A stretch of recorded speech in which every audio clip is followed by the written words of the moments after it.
China has been spending millions to get US media to print communist propaganda.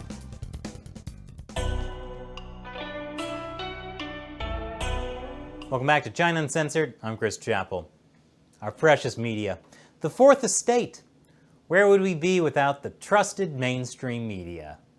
We'd probably be watching some jerk on YouTube. This will probably come as no surprise to you, unless this is your first time watching this jerk on YouTube. But the Chinese Communist Party has been giving millions of dollars to US newspapers. Yes, an openly hostile, authoritarian regime has been paying American media to publish propaganda. And they took the money. In the past 4 years, the Chinese government has paid a total of $19 million to major media, including the Washington Post, the New York Times, and the Wall Street Journal.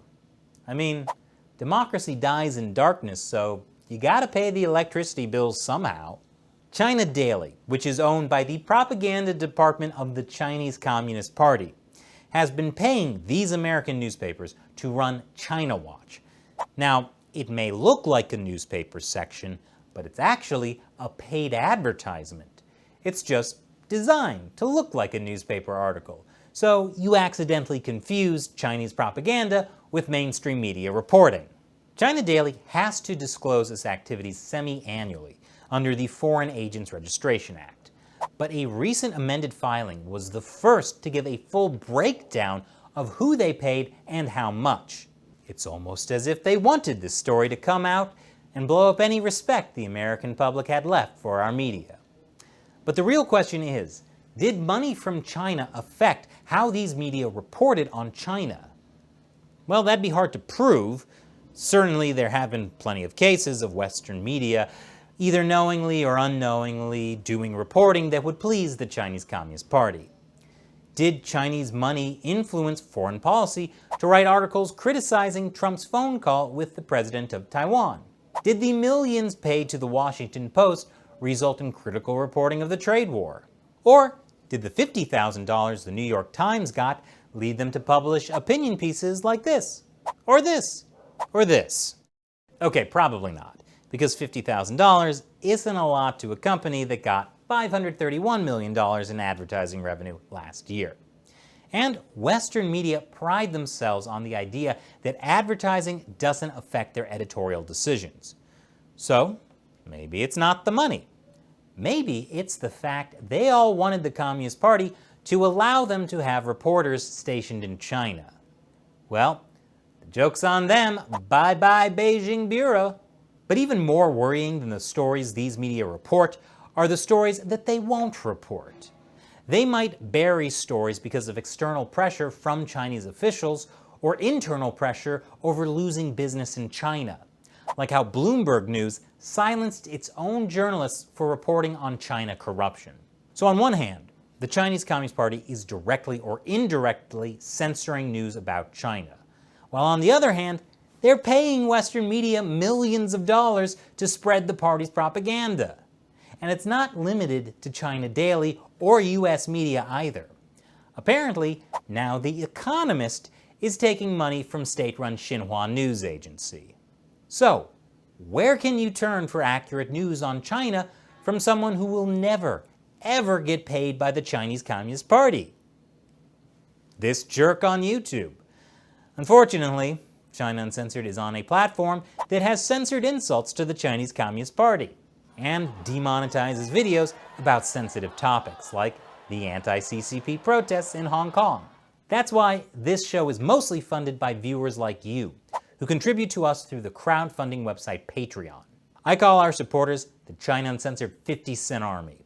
As a thank you to them, I answer their questions at the end of the show. Today's question comes from Straven. Can the WHO continue to operate as usual despite America pulling out alongside our massive funding support? The World Health Organization. Another supposedly independent body we were supposed to be able to rely on, but sold out to the Chinese Communist Party instead. Now, that's a very good question. The US was the largest single contributor to the WHO, about $450 million a year, until Trump announced at the end of May that the U.S. would stop funding them. Because they have failed to make the requested and greatly needed reforms, we will be today terminating our relationship with the World Health Organization. China, on the other hand, contributes only about $40 million per year.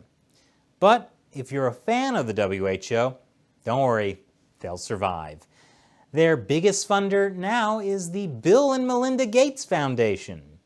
In fact, the Gates Foundation has upped their contribution, bringing the total to more than $250 million per year. But that's still nowhere near replacing the $450 million the US gave. Does that mean the WHO will now be chronically underfunded and we'll all be less safe? Probably not. The WHO is plagued with corruption. For more on that, check out our episode Coronavirus, How WHO Corruption Helped It Spread. Even the division that handled emergencies like the coronavirus was chronically underfunded, while the WHO racked up huge travel costs, including first-class airfare and five-star hotels for WHO officials.